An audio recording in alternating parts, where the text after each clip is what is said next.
Saudari-saudaraku yang terkasih, berjumpa kembali bersama saya, Romo Antoro, dalam Renungan Harian, Sabtu 3 Desember.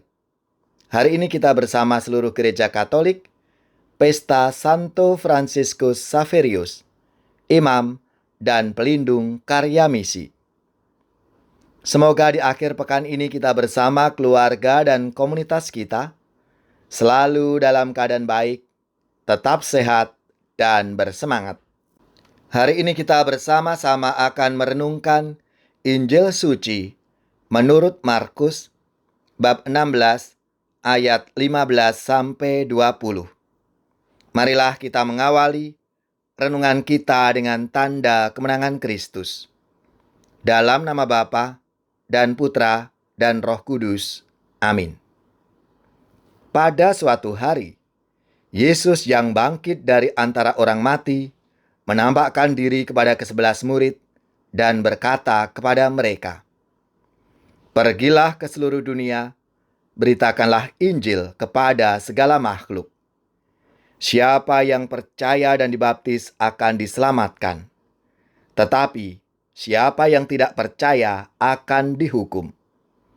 Tanda-tanda ini akan menyertai orang-orang yang percaya. Mereka akan mengusir setan-setan demi namaku. Mereka akan berbicara dalam bahasa-bahasa yang baru bagi mereka. Mereka akan memegang ular, dan sekalipun minum racun maut, mereka tidak akan mendapat celaka. Mereka akan meletakkan tangannya atas orang sakit, dan orang itu akan sembuh." Sesudah Tuhan Yesus berbicara demikian kepada mereka, terangkatlah ia ke surga, lalu duduk di sebelah kanan Allah.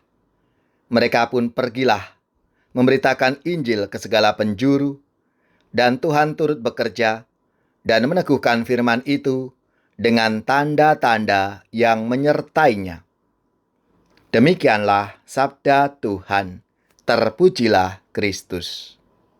Saudari-saudaraku yang terkasih, selamat dan profisiat untuk saudara-saudara, gereja, paroki, dan lembaga-lembaga yang pesta nama Santo Franciscus Xaverius.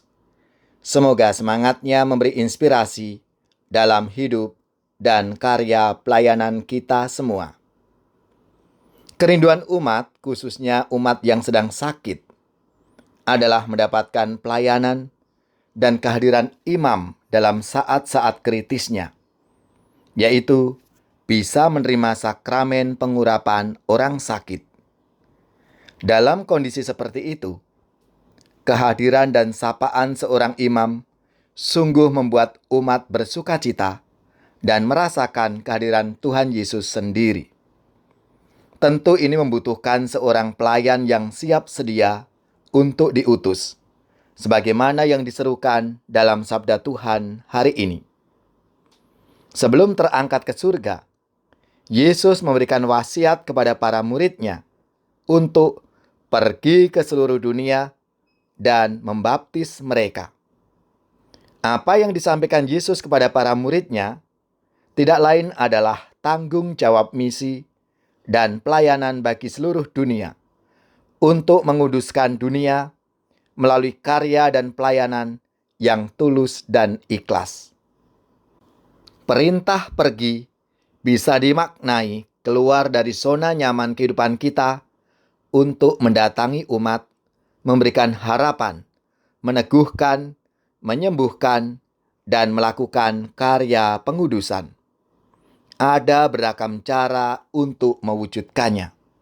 Saudari-saudaraku yang terkasih, panggilan pelayanan mewartakan Injil dalam kehidupan tampak juga dalam kehidupan gereja perdana.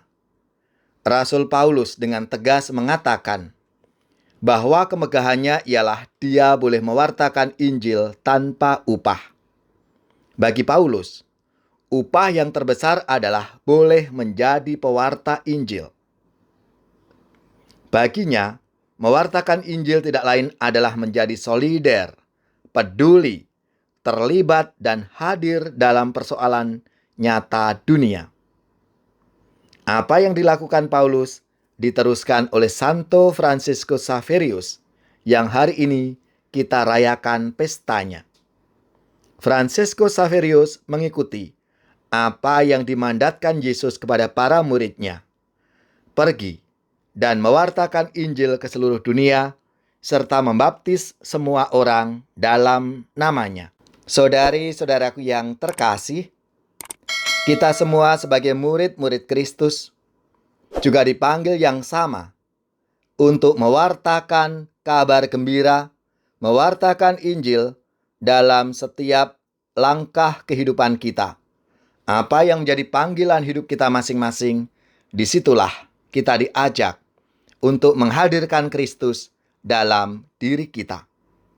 Ya Tuhan, ajarlah kami melayani tanpa pamrih, dan berilah kami hati yang rela berbagi, terlebih kepada mereka yang miskin, menderita, dan teraniaya.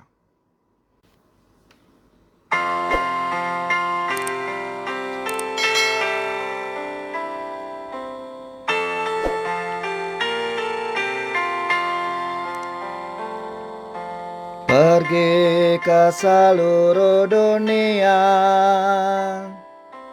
wartakanlah Injil.